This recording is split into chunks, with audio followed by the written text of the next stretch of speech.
Salve investidor, seja muito bem-vindo. Hoje a gente vai dar uma olhada no CAFOF 11, Kinea Fundo de Fundos, que na minha opinião está numa excelente oportunidade de entrada. Não é recomendação de compra, tá? Mas é sim para você ficar de olho nesse fundo aqui. Antes da gente passar pelo relatório, eu quero mostrar para vocês aqui um comportamento do gráfico desse fundo. Dá uma olhada. Olha, hoje ele está sendo negociado aqui perto de R$70, tá?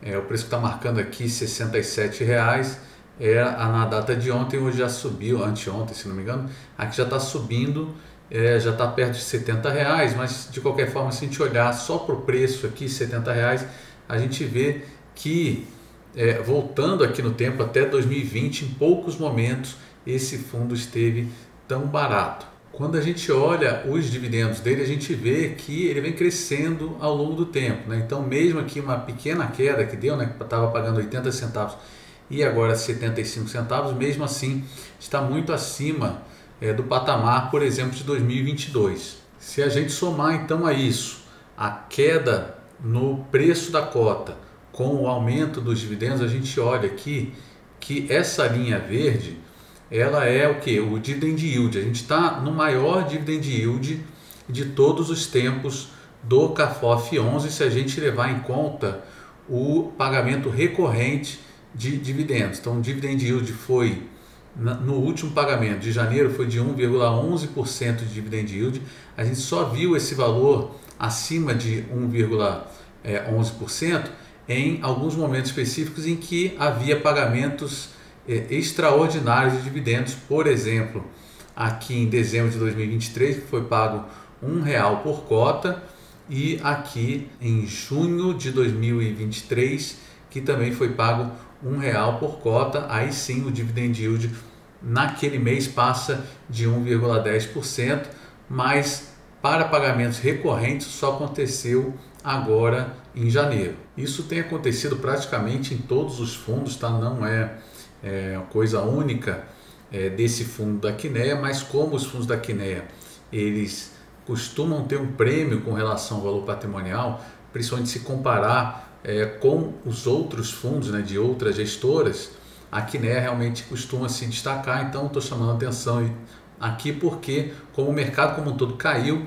começou a aparecer agora mais recentemente essa oportunidade também nos fundos da Kinea, tá? Outros fundos também já caíram muito, já cansei de falar aqui de outros fundos que estão muito descontados, mas isso começa a acontecer agora também com os melhores fundos do mercado. Vamos passar rapidinho pelo relatório de janeiro. A cota patrimonial do CAFOF caiu 2,92% contra uma queda de 3% do IFIX. Vale lembrar aqui que para esse tipo de fundo, que é um fundo de fundos, é normal que você tenha uma queda no valor patrimonial, diferente dos fundos de tijolo, em que para você ter uma queda no valor patrimonial só se você tiver uma reavaliação negativa do imóvel do qual o fundo é proprietário. Aqui, sempre que a cotação dos fundos de investimento imobiliário cai, a gente também tem uma queda no valor patrimonial do fundo de fundos. Ele fala aqui que todos os segmentos do IFIX tiveram queda em janeiro, tá? Além do momento macro conturbado, a gente teve em janeiro aí um veto do presidente ao item da reforma tributária com impacto sobre a tributação dos fundos de investimento, inclusive os fundos de investimento imobiliário. Mas acredita-se que esse veto deve cair, ou então aqui o próprio Ministério da Fazenda já disse que o governo não tem intenção de tributar os fundos de investimento, muito menos os fundos de investimento imobiliário. O Fernando Haddad, no dia 28 de janeiro, afirmou que o governo federal vai alterar o texto da reforma tributária para não taxar operações de fundos imobiliários. Então o pessoal da Kinea aqui reforçou que o cenário base é que os FIIs, tanto os FIIs quanto FIAGROS, não sejam tributados, permaneçam isentos, sem incidência de IBS e ICBS. Aqui o que estava em pauta não era a tributação dos dividendos, mas sim de parte da receita dos fundos de investimento imobiliário, principalmente dos de tijolo, mas como foi dito aqui, isso não deve acontecer, tá? Mais um destaque do relatório: em 2024 o país sofreu uma perda relevante da credibilidade da sua capacidade de estabilizar a dívida pública, ou seja, o mercado como um todo acredita que a dívida pública vai continuar crescendo. Já falei sobre isso em outros vídeos aqui, né, para o nosso presidente, o gasto é vida, então a gente tem um cenário de descontrole fiscal e também um pagamento de juros muito alto sobre a dívida, que já é alta. Como reflexo dessa crise fiscal, os investidores passaram a demandar um retorno maior para financiar o governo. Então eles mostram aqui, olha, nesse gráfico, a taxa pré-fixada de 5 anos, que saiu aí em julho de 2024 de 12,42%, para um patamar em janeiro de 14,8%. Em qualquer ativo financeiro, qualquer ativo que gere um fluxo de caixa financeiro, quanto maior a taxa de juros de longo prazo, menor o valor presente desses ativos. Então os ativos financeiros, principalmente fundo de investimento imobiliário de papel, os CRIs, CRAs também, eles sofrem uma marcação mercado e o valor presente desses fundos cai. Então, seguindo aqui, falando um pouquinho da estratégia do fundo, eles falam aqui que eles estão fazendo ajustes e, para um viés de curto prazo, está aumentando as posições em fundos de CRI indexados ao IPCA e CDI. Os gestores aqui acreditam que eles devem continuar subindo e se refletir em dividendos mais altos nesses FIIs com caráter de renda fixa. Então, tanto o CDI quanto a inflação devem continuar subindo no curto prazo, na opinião dos gestores da Quineia, por isso eles estão fazendo essa alocação. Já pensando no viés de médio e longo prazo, o fundo mantém a posição em fundos com ativos reais, com bons portfólios, boas localizações, que acreditam que eles podem aumentar os aluguéis aí ao longo do tempo. Algumas movimentações específicas: o CAFOF vendeu fundos de renda urbana apresentando 1,8% do patrimônio e compraram posições de fundos de CRI representando 1,3% do patrimônio, vendendo também o saldo remanescente de letra de crédito imobiliário, que representava 1,8% do patrimônio, para alocar em FIIs com perspectivas positivas, segundo os gestores. Ainda sobre a estratégia do CAFOF, ele diz aqui que tem uma parcela do patrimônio investida em imóveis com portfólios de qualidade, características que trazem proteção de longo prazo contra a inflação. Tá? Eles prezam pela escolha de fundos que projetam crescimento de dividendos ao longo do tempo, resultante de uma receita imobiliária crescente e eventuais ganhos extraordinários pela venda de imóveis. Tá? Que tem uma estrutura de capital saudável, ou seja, sem dívida ou com pouca dívida. Outra parcela do portfólio é investida em CRIs ou CRI direto, esses ativos de renda fixa com créditos indexados ao CDI ou IPCA+. Esses fundos eles trazem um resultado recorrente maior no curto prazo, então permite um bom pagamento de dividendos, tá? E os outros fundos, os de tijolo, quando eles dão um ganho extra, aí tem aquele pagamento extra que eu falei lá no início, que de vez em quando aconteceu da última vez em 2023. E para ilustrar esse racional, ele traz aqui alguns gráficos, tá? Vou mostrar para vocês aqui rapidinho o que eles estão falando aqui nessa estratégia. Então, por exemplo, aqui, olha, no gráfico 4.2, tá? A receita operacional de investimento imobiliário do HSML, é um dos principais fundos, que tem um dos maiores pesos no portfólio do fundo da Quineia, e que a gente vê aqui que o crescimento da receita operacional desse fundo HSML, na média, é de 10,5% ao ano, ou seja, com um ganho aí acima da inflação. Outro gráfico que eles mostram aqui é a evolução do valor patrimonial de outros dois fundos aqui também que tem um peso grande no portfólio deles, o LVBI e o BRCO, ao valor patrimonial crescente desde 2020 aí até hoje, tendo uma queda só mais recente por conta daquele aumento da taxa de juros longa que eu falei para vocês. A projeção de dividendos do CAFOF 11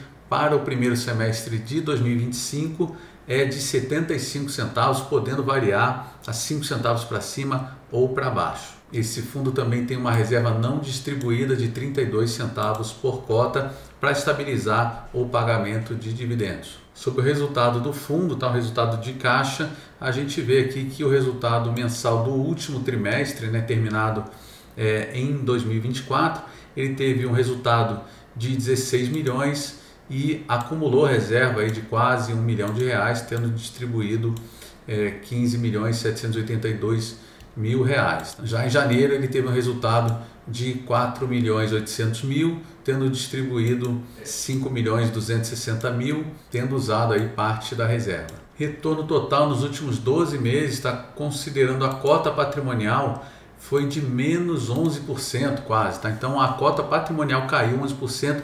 De novo, isso é normal em FOFs, quando o mercado como um todo cai, né? Então o IFIX caiu 9,39% e o CAFOF caiu 10,86%, então o resultado foi um pouquinho pior que o IFIX nesses últimos 12 meses. Agora a gente vê que o fundo teve um desconto excessivo aqui nos últimos 12 meses porque ele caiu muito mais do que o valor da cota patrimonial. Então o normal seria você ter uma queda parecida com o valor da cota ali perto de 11%, só que a queda na verdade foi de 25%, levando um pau aqui do CDI nos últimos 12 meses, que o CDI foi de 9,28%. Só que nesse momento costuma ser um momento interessante para comprar, porque deixa eu te mostrar um outro gráfico aqui. Deixei só a tela para ficar mais fácil de vocês verem.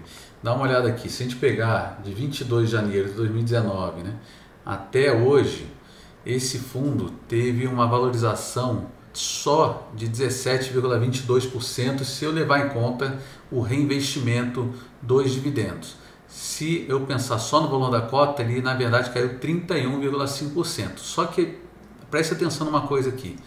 Se a gente pegar aqui, tivesse comprado esse fundo em um momento ruim, então imagina que você investiu R$ 8.551 aqui em dezembro de 2021. Cara, se você tivesse segurado ele até aqui, você teria em 2024, abril de 2024, em menos de 3 anos, você teria saído de um investimento de 8.500 para um investimento aqui, né, reinvestindo os dividendos, para um valor de 15.482. Tá? E de lá para cá, claro que caiu muito esse valor aí por conta da queda recente das cotas. Tá? Então chegando no valor total aqui de 11.721. Só que eu quero chamar a atenção justamente que a gente está no momento de queda aqui, né? E se você olhar aqui, a gente tem momentos de queda e depois você tem momentos de alta. A gente nunca vai achar exatamente o fundo do poço, mas dá para ver que, né, a gente também não está no topo. O pior dos mundos é você comprar no topo e vender no fundo do poço aqui. Então acredito eu que a gente esteja mais para o fundo do poço do que perto do topo. Então parece sim ser um momento oportuno de estar investindo em fundo de investimento imobiliário. Só lembrando aqui que não é recomendação de investimento, tá? Eu particularmente continuo comprando fundo de investimento imobiliário, estou concentrando um pouco nessa classe de ativos porque está caindo muito. Quando estiver subindo, eu vou vendendo aos poucos e para recompor, para reequilibrar minha carteira. Agora, você tem que investir de acordo com o seu perfil, tá, gente? Por isso que é importante você fazer lá preencher o seu perfil de investidor na sua corretora e investir de acordo com ele. Tá? Se você for uma pessoa mais conservadora, evite fundo de investimento imobiliário. Se você tiver medo e acabar vendendo na baixa, então é melhor você não investir nessa classe de ativos, tá, gente? Então não é recomendação, faça a sua análise. Agora vamos lá para a alocação do fundo. Tá? Então, por tipo de ativo, a gente tem o CAFOF, tem 90% de investimento em fundo de investimento imobiliário, 5% em CRI e 4% em caixa. Por estratégia, aquela estratégia que a gente falou no início do vídeo, 46% da estratégia é imobiliária, mas pensando no longo prazo, e 49,5% é de alocação tática. Já por categoria de ativos, as principais são FIIs de créditos recebíveis imobiliários, chegando a quase 35%, depois 17% em fundos de investimento de logística, 16,9% em shoppings. Aqui estão os principais fundos de investimento imobiliário que fazem parte do ativo do fundo. Então o LVBI com quase 9%, o HSML 11, 8,6% e o VGIR com 8,6%, são os três principais fundos que fazem parte desse CAFOF. Aqui você tem análise de upsize, tá? O quanto que tem de potencial de ganho, contando tanto o deságio dos fundos que estão na carteira desse fundo, quanto o próprio deságio do CAFOF, que era de 13% quando ele estava sendo negociado a R$ 68.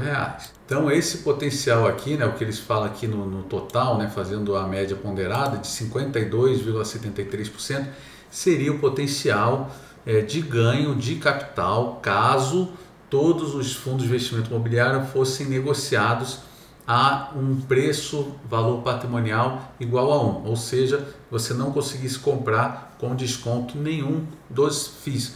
Uma coisa que eu acho que é muito difícil de acontecer, tá? Mas por outro lado, nos fundos de CRI, esse deságio é o que menos faz sentido, tá? Por quê? Porque dentro dos fundos de CRI você já tem os fundos, os ativos marcados a mercado. Então os fundos de CRI eles deveriam ser negociados muito próximo ao valor patrimonial. Então ter esse desconto aqui não é comum.